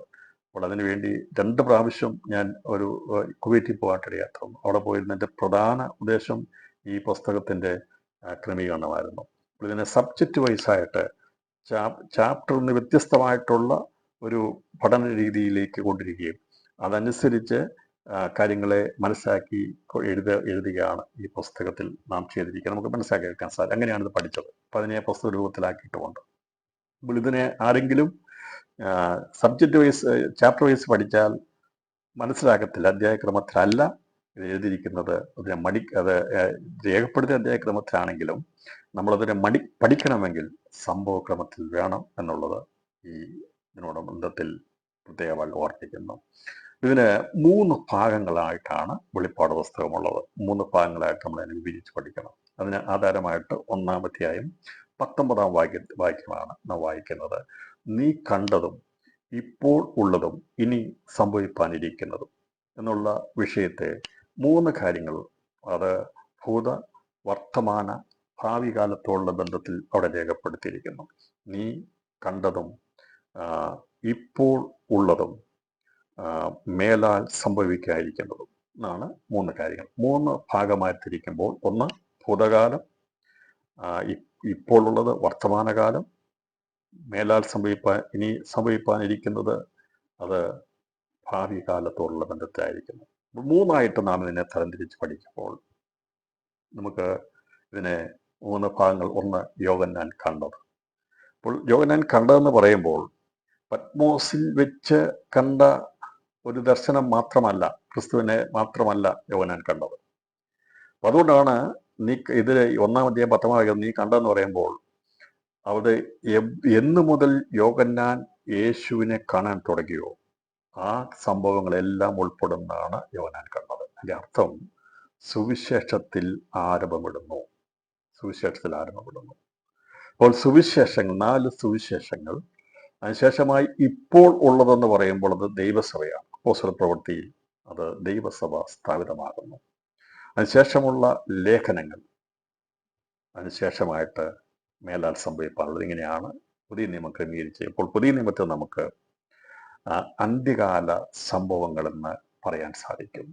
അപ്പോൾ അന്ത്യകാല സംഭവം എന്ന് പറയുമ്പോൾ അന്ത്യകാലം അല്ലെങ്കിൽ ലോകാവസാനം എന്നതിൻ്റെ ചിത്രം പലർക്കും ഉണ്ടാകുന്നത് അത് പലപ്പോഴും ചിന്തിക്കുന്നത് ഒരു ദിവസം സംഭവിക്കുന്ന കാര്യമാണെന്നാണ് പലരും ചിന്തിച്ചു വെച്ചിരിക്കുന്നത്. അവിടെയാണ് നമ്മുടെ ജീവിതത്തിൻ്റെ ഈ ആത്മീയ ജീവിതത്തിൻ്റെ പരാജയവും ഇരിക്കുന്നത്. അപ്പോൾ യേശുക്രിസ്തു ഒന്നാമത് വന്നത് അന്ത്യകാലത്തിലാണ് പ്രത്യക്ഷപ്പെട്ടത്. അവൻ പ്രത്യക്ഷപ്പെട്ട ലോകാവസാനത്തിൻ്റെ ആരംഭത്തിൽ പ്രത്യക്ഷപ്പെട്ട് ലോകാവസാനത്തിൻ്റെ പൂർത്തീകരണത്തിലേക്ക് എത്തുന്ന കാലഘട്ടത്തെയാണ് അന്ത്യകാലം, അതാണ് ലോകാവസാന കാലഘട്ടം എന്ന് പറയുന്നത്. അപ്പോൾ അന്ത്യകാല സംഭവങ്ങൾ, മേലാൽ സംഭവിക്കുന്ന കാര്യങ്ങളെക്കുറിച്ച് പഠിക്കുമ്പോൾ ഇവിടെ യോഹന്നാനോട് പറഞ്ഞു, നീ മേലാൽ സംഭവിക്കാതിരിക്കുന്ന കാര്യം മാത്രമല്ല ഓർക്കേണ്ടത്, ഇതിനു മുമ്പ് എന്നിൽ കണ്ടത്, അതായത് നീ എന്നിൽ കണ്ടത്, അതുപോലെ തന്നെ ഇപ്പോഴുള്ളത്, മേലാൽ സംഭവിക്കാതിരിക്കുന്നത്. ഇങ്ങനെ 3 ഭാഗങ്ങളായിട്ട് വേർതിരിക്കുമ്പോൾ യോഹന്നാൻ കണ്ടത് എന്ത് എന്നുള്ളതിനെക്കുറിച്ച് നമ്മൾ ചിന്തിക്കും. എന്നാൽ ഇന്ന് ആമുഖ കാര്യമായി ഞാൻ പറഞ്ഞു പോകുമ്പോൾ ഇതിൻ്റെ ഘടന എന്തൊക്കെയാണ് പഠനത്തിൽ ഉൾപ്പെടുത്തിയിരിക്കുന്നത് മാത്രം പറഞ്ഞ് ഇന്നത്തെ ക്ലാസ് അവസാനിപ്പിക്കാം. ഇവിടെ യോഹന്നാൻ കണ്ടത് എന്നുള്ളത് പറയുമ്പോൾ യോഹന്നാൻ ഗലീല മുതൽ പത്മോസ് വരെ ക്രിസ്തുവിൽ ദർശിച്ച സംഭവങ്ങളെക്കുറിച്ചുള്ള ഒരു തിരിഞ്ഞു നോട്ടമാണ് യോഹന്നാൻ കണ്ടതെന്നുള്ളത്. അവൻ തിരിഞ്ഞു നോക്കിയപ്പോൾ തിരിഞ്ഞു നോക്കി രേഖപ്പെടുത്തിയിരിക്കുന്നതിനകത്ത് പ്രധാനമായും പറഞ്ഞിരിക്കുന്നത് ഗലീല മുതൽ പത്മോസ് വരെയുള്ള കാര്യം. അതിന് നമ്മൾ സുവിശേഷം മുതലുള്ള കാര്യങ്ങളെക്കുറിച്ച് പഠിക്കണം. അപ്പോൾ യേശുക്രിസ്തു ജഡത്തിൽ പ്രത്യക്ഷപ്പെട്ട് 30-ാമത്തെ വയസ്സിൽ അവൻ ശുശ്രൂഷ ആരംഭിച്ചത് മുതൽ ഈ പത്മോസിൽ പ്രത്യക്ഷപ്പെടുന്ന സമയം വരെയുള്ള കാര്യങ്ങളെക്കുറിച്ചാണ് നാം 1-ാം ഭാഗത്ത് പഠിക്കുന്നത്. അതാണ് യോഹന്നാൻ കണ്ടതെന്നുള്ള ഭൂതകാലം. വർത്തമാനകാലം എന്നുള്ളത് ഇപ്പോഴുള്ളതാണ്. അത് വെളിപ്പാട് പുസ്തകത്തിൻ്റെ 2-3 അധ്യായങ്ങളെ ആധാരമാക്കി നാം ചിന്തിക്കുന്നതായിരിക്കും. അപ്പോൾ 1-ാം അധ്യായം, വെളിപ്പാട് പുസ്തകം 1-ാം അധ്യായം, അത് ആമുഖാധ്യായമാണ്. അതിനകത്ത് യോഹന്നാൻ കണ്ടതിനെക്കുറിച്ചുള്ള കാര്യങ്ങളെക്കുറിച്ചുള്ള കാര്യങ്ങൾ രേഖപ്പെടുത്തിയിരിക്കുന്നു. 2 മുതൽ 3 അധ്യായങ്ങൾ നാം പഠിക്കുന്നത് ഇപ്പോഴുള്ളതിനെക്കുറിച്ചുള്ള 7 സഭകളുള്ള ബന്ധത്തിൽ സഭകളെ താരതമ്യം ചെയ്തിട്ട് എന്താണ് സഭയെന്നും സഭയ്ക്കെതിരെ സാത്താൻ്റെ തന്ത്രങ്ങൾ എന്താണെന്നും അതിനെങ്ങനെ അതിജീവിക്കണമെന്നും ഒക്കെയുള്ള മുന്നറിയിപ്പുകളും പ്രതിഫലത്തെക്കുറിച്ചുള്ള കാര്യങ്ങൾ രേഖപ്പെടുത്തിയിരിക്കുന്നതാണ് ഇപ്പോഴുള്ളതായിരിക്കുന്ന ദൈവ സഭകളെക്കുറിച്ചുള്ള ദൂതുകൾ രേഖപ്പെടുന്നത് വെളിപ്പാട് പുസ്തകം 2-3 അധ്യായങ്ങളാണ്. അപ്പോൾ യോഹന്നാൻ കണ്ടതെന്നുള്ളത് വെളിപ്പാട് പുസ്തകം 1-ാം അധ്യായത്തിലുള്ള ബന്ധത്തിൽ നാം ചിന്തിക്കും. ഇപ്പോൾ ഉള്ളത് ദൈവസഭയാണ്. കർത്താവ് പറഞ്ഞു, ഞാൻ എൻ്റെ സഭയെ പണിയും, പാതാള ഗോപുരങ്ങൾ അതിനെ ജയിക്കുകയില്ല. അപ്പോൾ ദൈവത്തിൻ്റെ ഭൂമിയിൽ യേശുക്രിസ്തു ലോകത്തിൽ വന്നത് തൻ്റെ സ്വന്തം രക്തത്താൽ ജീവൻ നൽകി സഭയെ സ്ഥാപിക്കാൻ വേണ്ടി യേശു വന്നത്. മനുഷ്യനെ പാപത്തിൽ നിന്ന് വിടിവിച്ച്, അപ്പോൾ അതിൻ്റെ ആഴം ഒന്ന് മനസ്സിലാക്കി എടുത്തിരുന്നെങ്കിൽ നമ്മൾ ദിവസങ്ങളിൽ പഴയ പോലുള്ള ജീവിതം നയിക്കത്തില്ല. നമ്മളെല്ലാവരും സന്തോഷമുള്ളതായിരിക്കും. നമ്മൾ വിചാരിക്കുക, കഴിഞ്ഞ ദിവസം നമ്മൾ ചിന്തിച്ചു, മൂക്കിൽ ശ്വാസമുള്ള മനുഷ്യന് എന്ത് വിലയുള്ളൂ എന്ന് ചോദിക്കുമ്പോൾ മൂക്കിൽ ശ്വാസമുള്ള മനുഷ്യന് ഇവിടുത്തെ കാര്യത്തെക്കുറിച്ച് മാത്രമേ ചിന്തയുള്ളൂ. എന്നാൽ നമ്മളിൽ ദൈവത്തിൻ്റെ ആത്മാവ് പരിശുദ്ധമായി തന്നിരിക്കുന്നത് വരുവാനുള്ള കാര്യങ്ങളെക്കുറിച്ച് ആരാഞ്ഞ് അറിയുവാനും അതേക്കുറിച്ചുള്ള ചിന്തകളും ദൈവത്തോടുള്ള വാസവും നിത്യവാസത്തെക്കുറിച്ചും കർത്താവിൻ്റെ വരവിനെ നമ്മൾ എടുക്കപ്പെടുന്നതിനെക്കുറിച്ചും ചേരുന്നതിനെക്കുറിച്ചും ഒക്കെയുള്ള വിശാലമായ ചിന്താഗതിയാണ് നോക്കിൽ ക്രിസ്തുവിന് വിവേകമുള്ള ആത്മാക്കൾ ഉള്ളവർക്കുള്ളത്. അവർക്ക് മാന്യതയുണ്ട്, വിലയേറിയവരാണ്, മാന്യരാണ്. അതുകൊണ്ട് ഇന്ന് രാത്രിയിലും നാം ഒരു ചുരുങ്ങിപ്പോകരുത്, ചുരുങ്ങി ചിന്താഗതിക്കാരായി തീരുവാൻ പാടില്ല. ഇപ്പോൾ ഉള്ളത് ഈ ശ്രേഷ്ഠകരമായ പദവിയിൽ ജീവനും ശ്രേഷ്ഠവും മാന്യവുമായ ജീവനുള്ള കല്ലായിരിക്കുന്ന ക്രിസ്തുവിനോട് നമുക്ക് ചേർത്ത് പണിയപ്പെടുവാൻ, ജീവനുള്ള കല്ലുകളെന്ന പോലെ ആയിത്തീരുവാൻ ദൈവം നമുക്ക് ഭാഗ്യം തന്നു. അതാണ് ഇപ്പോഴത്തെ പ്രത്യേകത. നാം ആ മാന്യവും ശ്രേഷ്ഠവും മാന്യവുമായ ജീവനുള്ള കല്ലായിരിക്കുന്ന കല്ലിനെ ഈ ലോകത്തിലെ പണിക്കാർ അല്ലെങ്കിൽ യഹൂദന്മാർ അന്ന് ദൈവത്തിൻ്റെ ആലയം പണിയെന്നുള്ള രീതിയിൽ ബന്ധത്തോട്ടിരുന്നവർ തള്ളിക്കളഞ്ഞ കല്ലായിരിക്കുന്ന മൂലക്കല്ലിനോട് ചേർത്ത് പണിയപ്പെടുവാനുള്ള ഭാഗ്യം പരിശുദ്ധാത്മാവിനാൽ ലഭിച്ചിരിക്കുന്ന ആഗോള സഭയെക്കുറിച്ചുള്ള ദൂതാണ് ഇതിൻ്റെ അകത്ത് ഇപ്പോൾ ഉള്ളത് എന്ന ഭാഗത്ത് രേഖപ്പെടുത്തിയത്. വെളിപ്പാട് പുസ്തകം 2-3 അധ്യായം രേഖപ്പെടുത്തിയിരിക്കുന്നു. അത് യെരുശലേം സഭയെക്കുറിച്ചല്ല പറഞ്ഞിരിക്കുന്നത്, ഏഷ്യ മൈനറിലുള്ള 7 സഭകളെക്കുറിച്ചാണ് രേഖപ്പെടുത്തിയിരിക്കുന്നത്. അപ്പോൾ സകല ജാതികളും ഉൾക്കൊള്ളുന്ന ആഗോളപരമായ സഭയോടുള്ള ബന്ധത്തിലാണ് രേഖപ്പെടുത്തിയെക്കുറിച്ച് നമ്മൾ വളരെ സുദീർഘമായി പഠിക്കുന്നതായിരിക്കും തുടർന്നുള്ള ഭാഗങ്ങളിൽ. 3-ാമത് പറഞ്ഞിരിക്കുന്ന ഇനി സംഭവിക്കാനിരിക്കുന്നതാണ്. ഇനി സംഭവിക്കാതിരിക്കുന്നതിലെ ഏറ്റവും പ്രാധാന്യതയുള്ളത്, ഏറ്റവും അതിപ്രധാനമുള്ളതും ഇനി സംഭവിക്കാതിരിക്കുന്നത്, അത് എപ്പോൾ സംഭവിക്കുന്നുള്ളത് സമയവും ദിവസമോ ഗണിച്ചെടുക്കുവാൻ കഴിയാത്ത ഒരു സംഭവം സംഭവിക്കുന്നത് കർത്താവിൻ്റെ മധ്യാകാശ പ്രത്യക്ഷതയും ദൈവസഭയുടെ എടുക്കപ്പെടലുമാണ്. അതാണ് ഇനി സംഭവിക്കാതിരിക്കുന്ന വിഷയത്തിൽ ഏതാണ് പ്രധാന സംഭവം എന്ന് ആരെങ്കിലും ചോദിച്ചാൽ, അല്ലെങ്കിൽ നമ്മൾ തന്നെ ചോദിച്ചാൽ, അതിൽ അപ്പോൾ തന്നെ നമ്മുടെ ആത്മാവിൽ സാക്ഷ്യം പറയണം, ഇത് സംഭവിക്കാതിരിക്കുന്നത് രണ്ടാം ലോകമഹായുദ്ധമോ അല്ല മൂന്നാം ലോകമഹായുദ്ധമോ ഹർമോദ യുദ്ധമോ ഗോഗുമാഹു യുദ്ധമോ മറ്റ് മഹാമാരികളോ ഭൂകമ്പങ്ങളോ ഒന്നുമല്ല പ്രിയപ്പെട്ടവരെ. മേലാൽ സംഭവിക്കാതിരിക്കുന്നതിലെ ഏറ്റവും പ്രാധാന്യതയുള്ളത് നമ്മുടെ കർത്താവിൻ്റെ മധ്യാകാശ പ്രത്യക്ഷതയും ദൈവസഭയുടെ എടുക്കപ്പെടലുമാണ്. അപ്പോൾ യോഹന്നാൻ കണ്ടതെന്നുള്ളത് ഒരു അധ്യായത്തിൽ ഗലീല മുതൽ പത്മോസ് വരെ എന്നുള്ള ഒരു അധ്യായമാണെങ്കിൽ, ഇനി സംഭവിക്കാതിരിക്കുന്നത് 7 സഭകളോടുള്ള ബന്ധത്തിലുള്ള കാര്യങ്ങളാണെങ്കിൽ, അതിനുശേഷമായി രേഖപ്പെടുത്തിയിരിക്കുന്ന കാര്യങ്ങളെ നമ്മൾ പഠിക്കുമ്പോൾ അതിനകത്ത് രേഖപ്പെടുത്തിയിരിക്കുന്ന 8 പ്രധാനപ്പെട്ട സംഭവങ്ങൾ നമുക്ക് കാണാൻ സാധിക്കുന്നുണ്ട് മേലാൽ സംഭവിക്കുന്നതിനകത്ത്. ഒന്നാമത്തത് കർത്താവിൻ്റെ മധ്യാകാശ പ്രത്യക്ഷതയും ദൈവസഭയുടെ എടുക്കപ്പെടലുമാണ്. അപ്പോൾ കർത്താവിൻ്റെ മധ്യാകാശ പ്രത്യക്ഷതയും ദൈവസഭയുടെ എടുക്കപ്പെടലെന്ന് പറയുമ്പോൾ ഇത് ആണിനി മേലാൽ സംഭവിക്കാതിരിക്കുന്നതിലെ ഏറ്റവും പ്രധാന സംഭവം. അങ്ങനെയാണെങ്കിൽ നമ്മൾ വെളിപ്പാട് പുസ്തകം 3-ാം അധ്യായം പഠിച്ചു കഴിഞ്ഞാൽ നമ്മൾ ഉടനെ പഠിക്കുന്നത് കർത്താവിൻ്റെ മധ്യാകാശ പ്രത്യക്ഷതയും ദൈവസഭ എടുക്കപ്പെടലുമാണ് വിഷയത്തെക്കുറിച്ചായിരിക്കും. അപ്പോൾ അത് എവിടെ എഴുതിയിരിക്കുന്നു എന്നുള്ളത് ഞാൻ നിങ്ങൾക്ക് വിട്ടുതരിക, എവിടെയാണ് രേഖപ്പെടുത്തിയിരിക്കുന്നത്. അപ്പോൾ മേലാൽ സംഭവിക്കാനുള്ളതിൽ ഏറ്റവും പ്രാധാന്യതയുള്ള വിഷയമാണ് ദൈവസഭയുടെ എടുക്കപ്പെടൽ, കർത്താവിൻ്റെ മധ്യാകാശ പ്രത്യക്ഷത. അങ്ങനെയാണെങ്കിൽ അത് എവിടെയാണ് രേഖപ്പെടുത്തിയിരിക്കുന്നത് എന്നുള്ളത് അന്വേഷിച്ച് കണ്ടുപിടിക്കണം. 4-ാം അധ്യായത്തിൻ്റെ 1-ാം വാക്യത്തെ വിചാരിച്ചുകൊണ്ട് പലരും ചിന്തിക്കുന്നത് അതാണ് സഭ എടുക്കപ്പെട്ടെന്നുള്ളതാണെങ്കിൽ അത് തെറ്റായ ചിന്തയാണ്. അത് വായിച്ച് അതിൻ്റെ അകത്ത് രേഖപ്പെടുത്തിയിരിക്കുക എന്താണെന്ന് മനസ്സിലാക്കിയിട്ട് നമ്മൾ കണ്ടുപിടിക്കുക എവിടെയാണ് രേഖപ്പെടുത്തിയിരിക്കുന്നത്. അനന്തര സ്വർഗത്തിൽ ഒരു വാതിൽ തുറന്നിരിക്കുന്നത് ഞാൻ കണ്ടു. കാഹളനാദം പോലെ എന്നോട് സംസാരിച്ച് കേട്ട ആദ്യത്തെ ശബ്ദം എന്നോട്, ഇവിടെ കയറി വരിക, മേലാൽ സംഭവിക്കാനുള്ളത് ഞാൻ നിനക്ക് കാണിച്ചു തരാമെന്ന് കൽപ്പിച്ചു. ഇവിടെ കയറി വരിക എന്ന ശബ്ദത്തിൽ സഭ എടുക്കപ്പെട്ടു എന്ന് പഠിപ്പിക്കുന്നത് തെറ്റാണ്. ഇവിടെ ആ ഒരു അർത്ഥത്തിൽ പഠിപ്പിക്കരുത്. 2-3 അധ്യായങ്ങൾ സഭയെക്കുറിച്ച് പഠിപ്പിച്ച ശേഷമായി മേലാൽ കയറി വരിക എന്ന ശബ്ദത്തിൽ സഭ എടുക്കപ്പെട്ടു എന്ന് പഠിപ്പിച്ചാൽ അത് തെറ്റാണ്. ഇവിടെ പറഞ്ഞിരിക്കുന്നത് ആരോടാണ്? വ്യക്തമായി പറഞ്ഞിരിക്കുന്നത് ഒരു വാതിൽ തുറക്കുന്നിരിക്കുന്നത് ഞാൻ കണ്ടു. കാഹളനാദം പോലെ എന്നോട്, അഥവാ യോഹന്നാനോട് സംസാരിച്ച് കേട്ട ആദ്യത്തെ ശബ്ദം എന്നോട് ആരോടാ പറഞ്ഞത്? യോഹന്നാനോട് പറഞ്ഞു, ഇവിടെ കയറി വരിക, മേലാൽ സംഭവിക്കാനുള്ളത് ഞാൻ നിനക്ക് കാണിച്ചു തരാമെന്ന് കൽപ്പിച്ചു. അപ്പോൾ 4-ാം അധ്യായം 1-ാം വാക്യം അല്ല ദൈവസഭ എടുക്കപ്പെടുന്നതിനുള്ള ബന്ധത്തിൽ രേഖപ്പെടുത്തിയിരിക്കുന്നത്. അത് ഇന്ന് രാത്രി മനസ്സിലാക്കണം. അങ്ങനെയാണെങ്കിൽ ഇതിനകത്ത് ഞാൻ വ്യാഖ്യാനം ചെയ്ത് തെറ്റൊന്നുമില്ല, അത് അങ്ങനെ തന്നെയാണ്. അല്ലെങ്കിൽ നിങ്ങൾക്ക് ഭാഷാ പണ്ഡിതന്മാരായിരിക്കുന്ന ആരുടെയെങ്കിലും ഇത് ആത്മീയ ദൃശ്യോടെ അങ്ങനെ അതിനെ ഇന്റർപ്രറ്റ് ചെയ്യേണ്ട.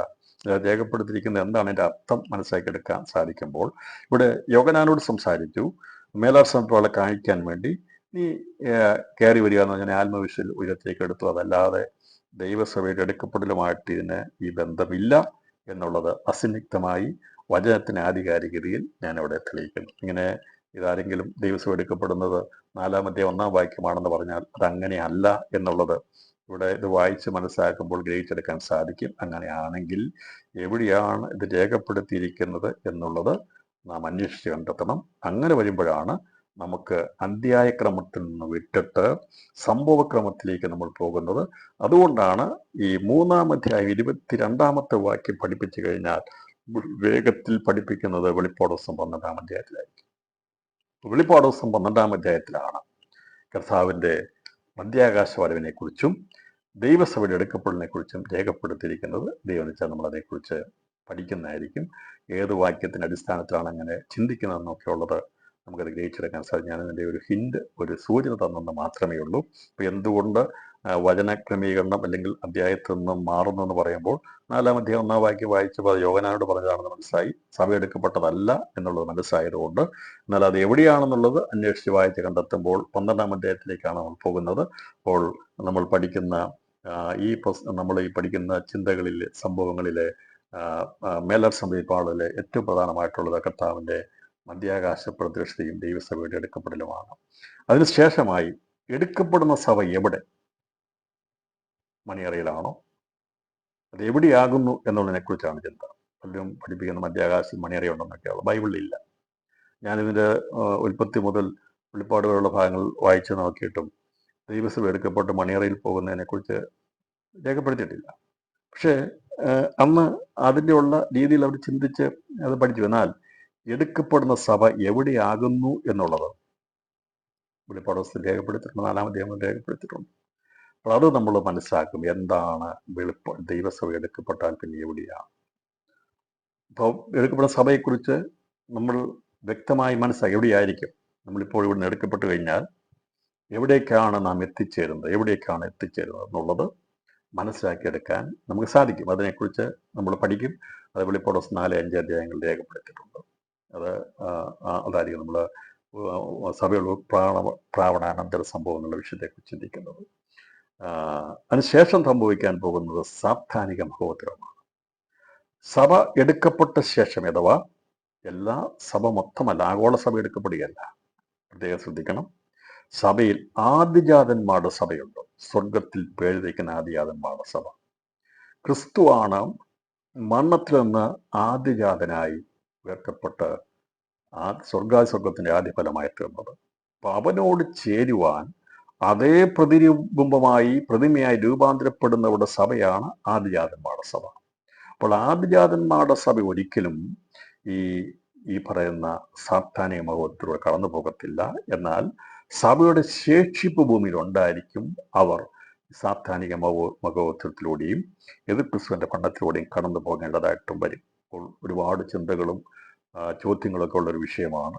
സഭ സാത്താനിക മഹോത്സവത്തിലൂടെ കടന്നു പോകുമോ ഇല്ലയോ എന്നുള്ള ചോദ്യങ്ങൾ ഒരുപാട് ചോദിക്കാറുണ്ട്. എന്നാൽ ഇവിടെ ഞാൻ ആദ്യം ഇതിൻ്റെ ആമുഖത്തിൽ തന്നെ പറയുന്നത്, ദൈവസഭയുടെ ആദിജാതന്മാരുടെ സഭ അഥവാ തികവ് പ്രാപിക്കുന്ന കുഞ്ഞാടിൻ്റെ മണവാട്ടിയാകുന്ന നിർമ്മല കന്യക ഒരിക്കലും വരുന്ന സാത്താനിക മഹോത്സവത്തിലൂടെ എതിർക്രിസ്തു പണ്ടത്തിലൂടെ കടന്നു പോകുകയില്ല. എന്നാൽ ആഗോള സഭയിൽ നിന്ന് എല്ലാവരും കർത്താവിൻ്റെ മധ്യാകാശത്തിൽ എടുക്കപ്പെടാത്തത് കൊണ്ട് സഭയുടെ ശേഷിപ്പിൽ ഉള്ളവർ ഭൂമിയിൽ കണ്ടിരിക്കും.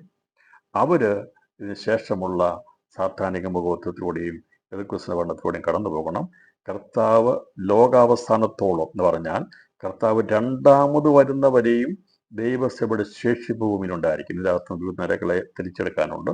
അതേക്കുറിച്ച് നമ്മൾ മനസ്സിലാക്കുവാൻ നമുക്ക് ഈ തിരുവചനം നമ്മളെ പഠനം നമ്മളെ സാധിപ്പിക്കും, മനസ്സിലാക്കി തരും. മനസ്സിലായി വിചാരിക്കുന്നു. ദൈവസഭയിൽ ആദിജാതന്മാരുടെ സഭ ഒരു നാളും സാത്താനിക മഹോത്സവത്തിലൂടെ കടന്നു പോകത്തില്ല. ഇന്ന് കാലം നിന്നിച്ചാൽ നമ്മൾ എടുക്കപ്പെടും. അപ്പം അങ്ങനെയാണ് സാത്താനിക മഹോത്സവമോ ഇത് ക്രിസ്തുവിൻ്റെ പണ്ടത്തിൽ നമ്മൾ പോയില്ല. എന്നാൽ ഇതിന് ശേഷമായി എടുക്കപ്പെടാത്ത ഒരു ഇവിടെ ശേഷിച്ചിരിക്കും. ദൈവസഭയുള്ള ഭാവികളല്ല. അവർക്ക് ആ തികവിലേക്ക് ഓടിയെത്താൻ കഴിഞ്ഞില്ല. അവരെ തള്ളിക്കളയല്ല. എന്നാൽ ഇവിടെ ഭൂമിയിൽ കാണും. അന്ന് അതിനെ എങ്ങനെ തരണം ചെയ്യണമെന്നുള്ളതും ബൈബിൾ രേഖപ്പെടുത്തിയിട്ടുണ്ട്. അപ്പം പലരും ചോദിക്കും, ഇന്ന് ജീവിക്കാത്തവർ അന്ന് പിന്നെ എങ്ങനെയാണ് ജീവിക്കുന്നുള്ളത്? പ്രിയപ്പെട്ടവരെ, കഷ്ടത വന്നു കഴിയുമ്പോൾ, കാര്യങ്ങൾ മനസ്സിലായി കഴിയുമ്പോൾ ജീവൻ പോലും കൊടുക്കാൻ തയ്യാറാകും. ആ കാലഘട്ടത്തിൽ അനേകർ രക്തസാക്ഷികളാകും. അതേക്കുറിച്ച് രേഖപ്പെടുത്തിയിട്ടുണ്ട്. എണ്ണിക്കൂടാൻ കഴിയാത്ത വലിയ പുരുഷാരം രക്തസാക്ഷികളാണ്. നമുക്കറിയാം, ഇപ്പോൾ തന്നെ സഭയ്ക്കെതിരെ പീഡനങ്ങളും വിഷയങ്ങളും തരുമ്പോൾ കർത്താവിന് വേണ്ടി മരിക്കാൻ തന്നെ ആൾക്കാർ തയ്യാറാകുന്നുണ്ട്. അതെന്ന് പറഞ്ഞാൽ എൻ്റെ അർത്ഥം, എന്ത് വന്നാലും ഞങ്ങൾ വിശ്വാസത്തിന് പിന്മാറത്തില്ല എന്നുള്ള വിശ്വാസ തീഷ്ണതയിലേക്ക് എത്തും. അപ്പം അതൊരിക്കലും അന്ന് സഭ പരിശുദ്ധമായി എടുക്കപ്പെട്ട് കഴിഞ്ഞാൽ അതോടുകൂടി സഭയുടെ കർട്ടൻ ഇവിടെ ഇടുകയല്ല ചെയ്യുന്നത്. ഞാനോ ലോകാവസാനത്തോളം എല്ലാ നാളും നിങ്ങളോട് കൂടെ ഉണ്ട് എന്ന് പറഞ്ഞത് യഹൂദനോടല്ല പറഞ്ഞത്. പൊതുവെയുള്ള ധാരണ ഈ എതിർക്രിസ്തുവിൻ്റെ ഭരണവും സാത്താനിക മതത്തിലും എല്ലാം യഹൂദനും എതിർക്രിസ്തുവും തമ്മിലുള്ള യുദ്ധത്തോടുള്ള ബന്ധത്തിലാണ് പലരും ചിന്തിച്ചു വയ്ക്കുന്നത്. എന്നാൽ അതങ്ങനെയല്ല പ്രിയപ്പെട്ടവരെ. സഭയുടെ ശേഷിപ്പുള്ളവർ ഉണ്ട്. അതേക്കുറിച്ച് നമ്മൾ സഹോദരന്മാർ, സഹഭൃത്യന്മാർ എന്നൊക്കെയുള്ള ബന്ധത്തിൽ വെളിപ്പാട് ദിവസം പഠിക്കുമ്പോൾ മനസ്സിലാകുന്നതായിരിക്കും. അപ്പോൾ ദൈവത്തിൻ്റെ സഭയുടെ, ആഗോള സഭയുടെ തികവായിട്ടുള്ളവർ മാത്രമാണ് ദൈവകർത്താവിൻ്റെ വരവുകളിൽ എടുക്കപ്പെടുന്നത്. അതിനുശേഷമായിട്ടുള്ള പുനരുത്ഥാനങ്ങളുണ്ട്. സ്വർഗാസുഖത്തിൽ എത്തേണ്ട വിശുദ്ധന്മാരെല്ലാം എത്തിച്ചതിന് ശേഷമായിരിക്കും കുഞ്ഞാടിൻ്റെ കല്യാണം സ്വർഗാസുഖത്തിൽ വെച്ച് നടക്കുന്നത്. അതേക്കുറിച്ചുള്ള വിശദമായ പഠനമാണ്. അപ്പോൾ എന്തൊക്കെ സംഭവിക്കുന്നതിനെ കുറിച്ചാണ് നമ്മൾ ഓരോ സംഭവങ്ങളെ വെച്ച് പഠിക്കുവാൻ കർത്താവിൽ താല്പര്യപ്പെടുന്നത്. സാത്താന്യ മുഖോത്തരവും അത് 3.5 വർഷമാണ് എഴുതപ്പെട്ടത്. അത് കുറയത്തില്ല. അത് ആ 3.5 വർഷം സാത്താന്യ മുഖോത്തരം. അല്ലാതെ സഭയുടെ എടുക്കപ്പെട്ടാൽ അന്നേരം തന്നെ എതിർക്രിസ്തുവിടെ സിംഹാസനത്തിരിക്കത്തൊന്നുമില്ല. 3.5 വർഷം അവൻ്റെ ഭരണം ഇവിടെ ഉണ്ടാക്കിയെടുക്കാൻ വേണ്ടിയുള്ള തത്രപ്പാടിലായിരിക്കും, ആ ഒരു ഇതിലായിരിക്കും. അപ്പോൾ അന്നേരം എങ്ങനെയാണ് ഈ ദൈവസഭയുടെ എടുക്കപ്പെടലിനെ മറ്റുള്ളവരെ അറിയാതെ നിസ്സാരമാക്കി കളയെന്ന് ചോദിച്ചാൽ, ഇപ്പോൾ തന്നെ പലരും പറയുന്നുണ്ട് അന്യഗ്രഹങ്ങളിൽ നിന്ന് പലരും ജീവികൾ വരുന്നുണ്ടെന്നും അങ്ങനെയുള്ള പല പഠിപ്പികളും ഇപ്പോൾ വരുന്നുണ്ട്. ഇതൊക്കെ പഠിപ്പിക്കുന്നത് ഇപ്പം ഇങ്ങനെ ദൈവസഭയെന്ന് ഒരു കൂട്ടം ആൾക്കാർ ഇന്ന് രാത്രി മിസ്സായാൽ നാളത്തെ പേപ്പറിൽ കാണുന്ന ന്യൂസ് ഇത്രേ വരികയുള്ളൂ, അന്യഗ്രഹ ജീവികൾ വന്ന് കുറേ ആൾക്കാരെ കൂട്ടിക്കൊണ്ടുപോകുന്നുണ്ട്, അത്രേ വരുള്ളൂ. അല്ലാതെ യേശുക്രിസ്തു വന്ന് സഭ എടുക്കപ്പെട്ടെന്നോ ഒന്നുമുള്ളത് ലോകം പഠിപ്പിക്കത്തില്ല, മനസ്സിലാക്കത്തില്ല. അപ്പം അതിനുള്ള ഒരു ഉപാധിയായിട്ടാണ് സാധാരണ ഇപ്പോൾ തന്നെ ഇവർ ഈ പറയുന്ന കാര്യങ്ങളൊക്കെ നടക്കുകയാണെങ്കിൽ അതിനെ തടയിടാൻ വേണ്ടിയുള്ള സംരംഭങ്ങളാണ് ഇങ്ങനെയുള്ള അന്യഗ്രഹ ജീവികളെ കുറിച്ചും അങ്ങനെ അവർ വരുമെന്നൊക്കെയുള്ള കാര്യങ്ങളെക്കുറിച്ച് പഠിപ്പിച്ചുകൊണ്ടിരിക്കുന്നത്. ഇവിടെ സഭ എടുക്കപ്പെട്ട് കഴിഞ്ഞാൽ പറയാം ഗ്രഹത്തിലേക്ക് ജീവികൾ വന്ന് അവരെ കൊണ്ടുപോയി എന്നുള്ളതേ പറയുള്ളൂ. അപ്പോൾ യേശുക്രിസ്തുവിൻ്റെ പുനരുത്ഥാനത്തെ ഇനി അവൻ പുനരുത്ഥാനം ചെയ്യുമോ എന്ന് വിചാരിച്ചുകൊണ്ട് അതിന് അപ്പോൾ തന്നെ ഒരു കള്ളക്കഥ മെനഞ്ഞു. യേശുക്രിസ്തു പുനരുത്ഥാനത്തെ അത് മഹത്വവൽക്കരിക്കാതിരിക്കാൻ, അതിന് സ്വാധീനത കൊടുക്കാതിരിക്കാൻ, അതിന് പ്രാധാന്യത കൊടുക്കാതിരിക്കാൻ വേണ്ടി അപ്പോൾ തന്നെ അവർ കള്ളക്കഥ മെനഞ്ഞു. അവൻ്റെ ശിഷ്യന്മാർ വന്ന് ഞങ്ങൾ ഉറങ്ങിയപ്പോൾ കട്ടുകൊണ്ടുപോകുന്ന കള്ളക്കള ഉണ്ടാക്കി വെച്ചു. അപ്പോൾ ഒരു സംഭവം ഇപ്പം നമ്മളിങ്ങനെ പ്രസംഗിച്ച് പോകുമ്പോൾ നമ്മൾ പഠിപ്പിക്കുന്നതൊക്കെ വിശ്വാസങ്ങളോ മറ്റുള്ള നമ്മളാരും കേൾക്കാറില്ല. പക്ഷേ ഇതിനെ കാതോർത്ത് ചിന്തിക്കുന്ന സാത്താനിക ഒരു സാമ്രാജ്യത്തെ അവർ മനസ്സിലാക്കുന്നു, അവർ കേൾക്കുന്നുണ്ട്. എന്താണ് പ്രസംഗിക്കുന്നത്, പരസ്യബോധത്തിൽ എന്താ പ്രസംഗിക്കുന്നത്, സഭയിൽ എന്താ പ്രസംഗിക്കുന്നത്, എന്താണ് ബൈബിൾ ക്ലാസ്സിൽ പഠിപ്പിക്കുന്നത്. ഇങ്ങനെ പഠിപ്പിക്കുമ്പോൾ ഇതെല്ലാം അവർ കേട്ടിട്ട് ഇതിനെ എങ്ങനെ തടയിടണം, ഇതിനെ എങ്ങനെയാണ് അങ്ങ് സംഭവിച്ചാൽ അതിനെ ഓവർകം ചെയ്യേണ്ടതിനെ കുറിച്ചുള്ള ചിന്തകളും അതിനുള്ള കള്ളക്കഥകൾ മെനയാൻ വേണ്ടിയാണ് ഇപ്പോൾ പലതും സംഭവിച്ചുകൊണ്ടിരിക്കുന്നത്. അന്യഗ്രഹത്തിൽ വന്ന് ഒരു കൂട്ടം ആൾക്കാരെ ഇവിടുന്ന് കൊണ്ടുപോയി എന്നുള്ളതായിരിക്കും പിന്നീടുള്ള പേപ്പറിൽ വരുന്ന ന്യൂസ്, അല്ലെങ്കിൽ ടി വിയിലൊക്കെ വരുന്ന ഫ്ലാഷ് ന്യൂസ്. ഇതൊക്കെ ആയിരിക്കും കുറേ ആൾക്കാർ ഇവിടുന്ന് മിസ്സായെന്നേ വരുള്ളൂ. യേശുക്രിസ്തു വന്നെന്നോ സഭയെടുത്തെന്നോ ഉള്ളത് മനസ്സിലാകാൻ സാധിക്കും. അപ്പോൾ ദൈവത്തിൻ്റെ കൃപയാൽ നമ്മളെല്ലാവരും എടുക്കപ്പെടണം. ഇനി ഏതെങ്കിലും കാരണവശാൽ തികവായിട്ടില്ല എങ്കിൽ ഇവിടെ ശേഷിക്കപ്പെട്ടാൽ എൻ്റെ പ്രിയപ്പെട്ടവരെ, ആരും ആത്മഹത്യ ചെയ്യുകയോ തലനെല്ലി പൊട്ടിക്കുകയോ നിരാശപ്പെട്ടു പോവുകയോ ചെയ്യാതെ, എനിക്കതിന് യോഗ്യതയായില്ല, എനിക്കത് പോകാൻ കഴിഞ്ഞില്ല, എന്നാൽ ദൈവം എനിക്ക് വേണ്ടി വെച്ചിരിക്കുന്ന ഒരു സ്ഥാനമുണ്ട്, അതിലേക്ക് ഞാൻ എൻ്റെ ജീവൻ തന്നെ സമർപ്പിച്ച് ഞാൻ ക്രിസ്തുവിന് വേണ്ടി നിൽക്കുമെന്നുള്ള രീതിയിൽ നാം അവശേഷിക്കുന്നവർ അതിനുവേണ്ടി തയ്യാറെടുക്കണം എന്നുള്ളതാണ് ഇത്തരണത്തിന് എനിക്കത് ഓർപ്പിക്കാനുള്ളത്. ഞാനിത് വേഗത്തിൽ പറയുന്നത്, ഇന്ന് കർത്താവ് വരികയാണെങ്കിൽ ഈ പഠനം എന്ന് വരെ നമുക്ക് പഠിപ്പിച്ചു തീർക്കാൻ അറിയത്തില്ല. കർത്താവ് വരികയാണെങ്കിൽ എന്താണ് സംഭവിക്കുന്നുള്ളത് അറിഞ്ഞിരിക്കണം. ഇപ്പം കർത്താവ് വരികയാണെങ്കിൽ എടുക്കപ്പെടണം എന്നുള്ളതാണ് നമ്മുടെ ആഗ്രഹം. അത് സാധിക്കുവാൻ നമ്മൾ വളരെയധികം ആഗ്രഹിക്കുന്നു. നമ്മുടെ എല്ലാവരും എടുക്കപ്പെടാൻ ആഗ്രഹിക്കുന്നു. ഏതെങ്കിലും കാരണവശാൽ നിങ്ങളെല്ലാവരും എടുക്കപ്പെട്ട് ഞാൻ ഇവിടുന്ന് അവശേഷിച്ചാൽ ഞാൻ തന്നെ എനിക്കതിന് വിഷമം ഉണ്ടാകും. പക്ഷേ ഒരു കാര്യം മനസ്സിലാകും, ഞാൻ അതിന് യോഗ്യനല്ലായിരുന്നു. നിർമ്മലഗന്ധിയുടെ പദവിയിലെത്താൻ ആത്മാവളവായിരിക്കുന്ന ക്രിസ്തുവിൻ്റെ തേജസ്സോട് ചേരുവാനുള്ള തേജസ് കൃപ എനിക്കില്ലാതായില്ല. എന്നാൽ എനിക്ക് ഒട്ടും തേജസ്സില്ലാത്തവനല്ല, ഞാൻ ആ തികവിലേക്ക് എത്താൻ കഴിയാതെ പോയി. എന്നാൽ ബാക്കിയുള്ള നിരകളുണ്ടല്ലോ, അതിനെ മനസ്സിലാക്കി ജീവിതം സമർപ്പിക്കാൻ ഇടയായിത്തരും. എന്നാൽ പ്രിയപ്പെട്ടവർ, നമ്മുടെ ഏറ്റവും വലിയ ആഗ്രഹം പൗലോസ് പറഞ്ഞതുപോലെ, വല്ലവിധേനയും എനിക്ക് മരിച്ചോടെ എന്ന പുനരുത്ഥാനം, താൻ മരിച്ചു പോകുന്ന അറിയാമായിരുന്നു. പറഞ്ഞത് എനിക്കൊരു മരിച്ചോടെ എന്ന പുനരുത്ഥാനം, നല്ലൊരു മരിച്ചോടെ എന്ന പുനരുത്ഥാനം ആവശ്യമാണ്. നമ്മൾ ഈ ലോകത്ത് ജീവിച്ചുകൊണ്ടിരിക്കുമ്പോൾ നമ്മൾ പറയേണ്ടത്, വല്ലവിധേനയും യേശു കർത്താവ് വരികയാണെങ്കിൽ ഞാൻ ജീവനോടിരിക്കുമ്പോൾ എനിക്ക് രൂപാന്തരം ഉണ്ടാകണം. അതല്ല, ഞാൻ മരിക്കുകയാണെങ്കിൽ മരിച്ചവരുടെ പുനരുത്ഥാനം എനിക്ക് ലഭിക്കണം. അതായിരിക്കണം നമ്മുടെ ജീവിതത്തിൻ്റെ ലക്ഷ്യമെന്നും ഞാനിന്ന് ഈ രാത്രിയിൽ ഓർപ്പിക്കുന്നു. ഇനി ഏതെങ്കിലും കാരണവശാൽ നമ്മൾ മരിക്കുകയാണെങ്കിൽ, നമ്മൾ പറഞ്ഞല്ലോ, നമ്മൾ ആ പോകുന്ന നിലയിലേക്ക് പോയി, നമ്മളെ അറിയത്തുള്ളൂ, ലോകത്തുള്ള മറ്റാരും അറിയത്തില്ല. എന്നാൽ നാം ജീവനോടിരിക്കുമ്പോൾ നടക്കുന്ന സംഭവമാണല്ലോ. ഇവിടുന്ന് ജീവനോടിരിക്കുന്ന വിശുദ്ധന്മാർ രൂപാന്തരപ്പെടും, മരിച്ചവർ അക്ഷയരായിട്ട് ഉയർക്കുകയും ജീവനോടിരിക്കുന്നവർ രൂപാന്തരപ്പെട്ട് ഒരുമിച്ച് കഥാനെ എടുക്കുവാൻ, ഇങ്ങനെയൊരു സംഭവം നടക്കാൻ പോകുന്നത് കൊണ്ടാണ് വളരെ ഗൗരവതയോടും വളരെ താഴ്മയോടും വിനയത്തോടും കൂടി ഇന്ന് രാത്രിയിലും ദൈവാത്മാവ് ഞാൻ ഓർപ്പിക്കുന്നത്. അത് സംഭവിക്കും. കർത്താവ് പറഞ്ഞതുപോലെ തന്നെ സംഭവിക്കും. കാഹളം ധ്വനിക്കും, മരിച്ചവർ അക്ഷയരായിട്ട് ഉയർക്കപ്പെടും, കർത്താവിൽ നിദ്ര പ്രാപിച്ച് ഉയർക്കപ്പെടും, കർത്താവിന് വേണ്ടി അതേ നിലവാരത്തിൽ ജീവിക്കുന്ന രൂപാന്തരപ്പെടും, അവർ ഒരുമിച്ചെടുക്കപ്പെടും. എന്നാൽ ആ എടുക്കപ്പെടാത്തവർ ഭൂമിയിൽ ശേഷിച്ചിരിക്കും. അവർ പാപികളല്ല, തള്ളപ്പെട്ടു പോയവരല്ല, അയ്യോ അല്ല, എന്നാൽ അവർക്ക് പൂർണ്ണമായിട്ടുള്ള യോഗ്യത നേടുവാൻ കഴിഞ്ഞില്ല എന്നുള്ളതാണ്. ഞാൻ പറഞ്ഞല്ലോ, നമുക്ക് തെളിവ് കൊടുത്തറേ, ഒളിമ്പിക്സിന് പോകുമ്പോൾ എല്ലാവരും സ്വർണ്ണ മെഡലും വാങ്ങിച്ചിട്ടേ വരുന്നത്. അതിനകത്ത് വെള്ളി മെഡലും ബ്രോൺസ് മെഡലും വാങ്ങിക്കുന്നവരുണ്ട്. വിശ്വാസത്തിലേക്ക് വന്ന പ്രിയപ്പെട്ടവർ കാണും. അതുപോലെ തന്നെ വിശ്വാസത്തിന്റെ തികവിലേക്ക് വിശുദ്ധ സ്ഥലത്തിന് യോഗ്യതയായിട്ടുള്ളവർ കാണും. എന്നാൽ അതിവിശുദ്ധ സ്ഥലത്തേക്ക് പ്രവേശിക്കുവാൻ യോഗ്യതയുള്ളവർ മാത്രമായിരിക്കും ജീവനോടിരിക്കുന്നവരിൽ നിന്ന് എടുക്കപ്പെടുന്നത് എന്ന് ഇന്ന് രാത്രി ഞാൻ ആമുഖം പറയുന്നത്. നമ്മൾ അതിൽ ഉൾപ്പെടാൻ വേണ്ടിയാണ്. നമുക്ക് എല്ലാം ഉപേക്ഷിച്ച് ചവറം തന്നെ ഈ ഒരു കാഴ്ചപ്പാടിൽ ജീവിക്കുവാൻ കർത്താവ് നമ്മെ സഹായിക്കട്ടെ. അപ്പോൾ ഈ മേലെ സംഭവിക്കാനുള്ള കാര്യങ്ങളിൽ കർത്താവിൻ്റെ മധ്യാകാശ പ്രത്യക്ഷത, ദൈവ സഭയുടെ എടുക്കപ്പെടൽ, സഭയുടെ ഉൾപ്രാവണാനന്തര സഭ എവിടെയാകുന്നുള്ളതിനെ കുറിച്ച് പഠിപ്പിക്കുന്നത്. മൂന്നാമത് നമ്മൾ ചിന്തിക്കുന്ന സാത്താനിക ഭഗവത്വമാണ്. നാലാമത് നമ്മൾ ചിന്തിക്കുന്നത് എതിർക്രിസ്തുവിൻ്റെ ഭരണം. എതിർക്രിസ്തു ഭരണം 3.5 വർഷമാണ്. അതേക്കുറിച്ച് വളരെ വിശദമായിട്ട് നമ്മൾ ചിന്തിക്കും. അഞ്ചാമത് കർത്താവിൻ്റെ മഹത്വ പ്രത്യക്ഷതയും ലോകാവസാനത്തിൻ്റെ പൂർത്തീകരണവുമാണ്. ലോകാവസാനം കർത്താവിൻ്റെ 1ാമത്തെ വരവെങ്കിൽ ആരംഭിച്ചു. കർത്താവിൻ്റെ മധ്യാകാശ പ്രത്യക്ഷത പൂർത്തീകരിക്കപ്പെടുന്നത് രഹസ്യപരമാണ്. എന്നാൽ കർത്താവിൻ്റെ മഹത്വ പ്രത്യക്ഷതയും ലോകാവസാനത്തിൻ്റെ പൂർത്തീകരണവുമാണ് കർത്താവിൻ്റെ 2ാമത്തെ വരവ്.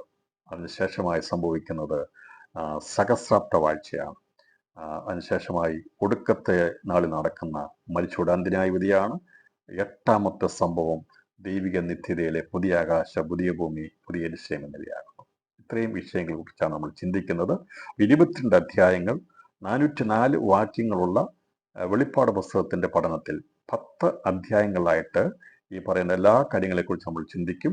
അതിൻ്റെ അകത്ത് യോഹന്നാൻ കണ്ടത് എന്നതിൻ്റെ അകത്ത് ഗലീല മുതൽ പത്മോസ് വരെ എന്നുള്ളൊരു അധ്യായവും, ഇപ്പോൾ ഉള്ളത് എന്നുള്ളത് വർത്തമാനകാലത്തെ ആഗോള സഭയെക്കുറിച്ചുള്ളതാണ്. അതിൻ്റെ അകത്ത് നാം ചിന്തിക്കുന്നത് ദൈവസഭയുള്ള ബന്ധത്തിലുള്ള കാര്യങ്ങളെക്കുറിച്ചുള്ള ഒരു അധ്യായമാണ്. അതിൽ വെളിപ്പാട് പുസ്തകം 2-3 അധ്യായങ്ങൾ നമ്മൾ ചിന്തിക്കുന്നതായിരിക്കും. ഇനി സംഭവിക്കാതിരിക്കുന്ന വിഷയത്തോടുള്ള ബന്ധത്തിൽ 8 സംഭവങ്ങളാണുള്ളത്. 8 സംഭവങ്ങൾ. അതിൻ്റെ അകത്ത് ആദ്യത്തെ സംഭവം കർത്താവിൻ്റെ മധ്യാകാശ പ്രത്യക്ഷതയും ദൈവസഭയുടെ എടുക്കപ്പെടലുമാണ്. സഭയുടെ ഉൾപ്രാവണാനന്തര സംഭവങ്ങൾ. ദൈവസഭ എടുക്കപ്പെട്ടാൽ എവിടെ എന്നുള്ള ചോദ്യത്തിന് ഉത്തരമാണ് 2ാമത്തെ കാര്യം. 3ാമത് സാത്താനിക ഉത്തരവും. 4ാമത്തത് എതിർക്രിസ്തുവിൻ്റെ ഭരണമാണ്.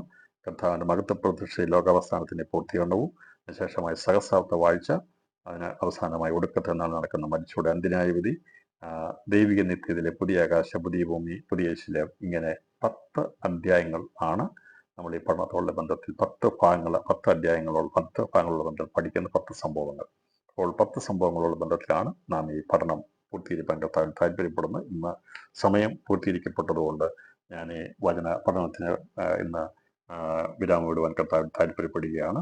അപ്പോൾ യോഹന്നാൻ കണ്ടത്, ഇപ്പോൾ ഉള്ളത്, ഇനി സംഭവിക്കാനിരിക്കുന്നത്.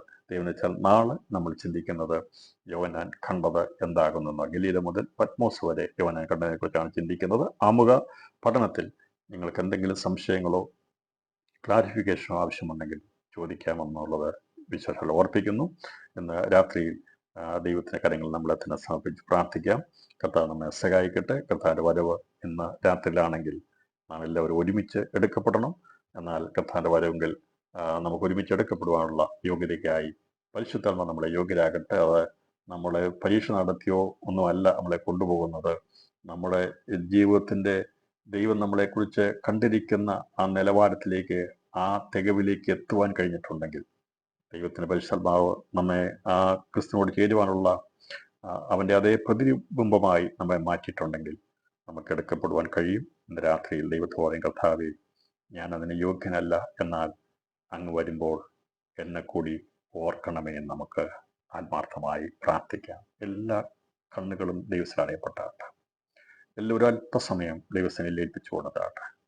നമുക്ക് ഒരുപാട് ചിന്തകളും പഠനങ്ങളും വിധികളും ഒക്കെ ഉണ്ട്. എന്നാൽ ഇന്ന് രാത്രിയിൽ നാം മനസ്സിലാക്കേണ്ടത്, ദൈവത്തിൻ്റെ കൃപയാൽ നമ്മെ രക്ഷയിലേക്ക് വിളിക്കപ്പെട്ടു. ദൈവത്തിൻ്റെ കൃപയാൽ നമുക്ക് സ്നാനപ്പെടുവാനും അഭിഷേകം പ്രാപിപ്പാനും കർത്താവിൻ്റെ കൃപയാൽ ജീവിക്കുവാനും ഒക്കെയുള്ള കൃപ തന്നിരിക്കുന്നു. എന്നാൽ നമുക്ക് ആ തികവിലേക്ക് എത്തുവാൻ, പൂർണ്ണമായ ദൈവസ്നേഹത്തിലേക്ക് എത്തുവാൻ കർത്താവ് നമ്മെ സഹായിക്കാൻ വേണ്ടി നമുക്ക് ആത്മാർത്ഥമായി പ്രാർത്ഥിക്കാം. നമ്മുടെ പ്രിയപ്പെട്ടവർക്ക് ആർക്കും കർത്താവിൻ്റെ ആരോഗ്യങ്ങൾ അത് നഷ്ടപ്പെട്ടു പോകാതിരിക്കുവാൻ, ഈ ലോകത്തിൽ എന്തെല്ലാം നേടിയാലും അതെല്ലാം ഇവിടെ കൊണ്ട് തീർന്നു പോകും. ഇവിടുത്തെ മണ്ണിൽ അതെല്ലാം തീർന്നു പോകുമ്പോൾ, ശരീരം അതിൽ ഇവിടെ അലിഞ്ഞു ചേരുമ്പോൾ ശരീരം കൊണ്ട് നേടിയതൊക്കെ ഇവിടെ കൊണ്ട് തീരും. എന്നാൽ പ്രിയപ്പെട്ടവരെ, ആത്മാവിൽ നേടിയതുമായിട്ടാണ് നാം ഇവിടുന്ന് മാറ്റപ്പെടുന്നത്. അതല്ല, നാം ജീവിക്കുമ്പോൾ കർത്താവ് വരികയാണെങ്കിൽ നമ്മുടെ ശരീരം രൂപാന്തരപ്പെടുവാനുള്ള ദൈവകൃപയുടെ ആ തേജസ്സിൻ്റെ ശക്തി നമ്മുടെ മേൽ പുനരുദ്ധ ശക്തി നമ്മൾ വ്യാപരിക്കുക, രാത്രി ഏൽപ്പിച്ചു കൊടുക്കാം. തുറന്നുള്ള പഠനത്തിൽ ദൈവത്തിൻ്റെ വിശ്വാസം നമ്മെ സഹായിക്കാൻ വേണ്ടി ഓരോ വാക്യങ്ങളെയും എടുത്ത് പഠിച്ചുകൊണ്ട് അതിൻ്റെ സംഭവങ്ങളുള്ള ബന്ധത്തിൽ പഠിക്കുവാൻ കർത്താവ് നമ്മെ സഹായിക്കട്ടെ. നാളെയും ഉള്ള ക്ലാസ്സിൽ പങ്കെടുക്കണമേ. നിങ്ങൾക്ക് അറിയാൻ താല്പര്യമുള്ള പ്രിയപ്പെട്ടവരെ ഈ ക്ലാസ്സിൻ്റെ കാര്യങ്ങൾ അറിയിക്കുകയും അതിൽ പങ്കെടുപ്പിക്കാൻ ശ്രമിക്കുകയും ചെയ്യണമേ. യൂട്യൂബിൽ ഈ മെസ്സേജ് ഇത് അപ്ലോഡ് ചെയ്യുമ്പോൾ കഴിവതും എല്ലാവർക്കും അത് അറിയിച്ചു കൊടുക്കുക. തുടർന്ന് നമുക്ക് ദൈവത്തിൻ്റെ പരിശ്രമം നമുക്ക് തുണ നിൽക്കട്ടെ എന്ന് ആഗ്രഹിക്കുകയും പ്രാർത്ഥിക്കുകയും ചെയ്തുകൊണ്ട് ഞാൻ ഈ വെളിപ്പാട് പുസ്തക പഠനത്തിൻ്റെ 1ാമത്തെ ക്ലാസ് ഇവിടെ അവസാനിപ്പിക്കുന്നു. കർത്താവ് നമ്മെ ഏവരെയും ധാരാളമായി അനുഗ്രഹിക്കട്ടെ.